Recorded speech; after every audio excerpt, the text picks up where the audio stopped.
తగిలే రాళ్ళని పునాది చేసి ఎదగాలని,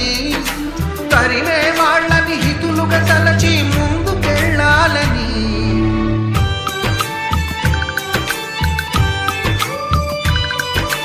కన్నుల నీటిని కలల సాగుకై వాడుకోవాలని, కాచే నిప్పుని ప్రమిదగా మలచి కాంతి పంచాలని, గుండెతో ధైర్యం చెప్పెను, చూపుతో మార్గం చెప్పెను, అడుగుతో గమ్యం చెప్పెను, నేనున్నానని నేనున్నానని, నీకేం కాదని, నిన్నటి రాతని మార్చేస్తానని.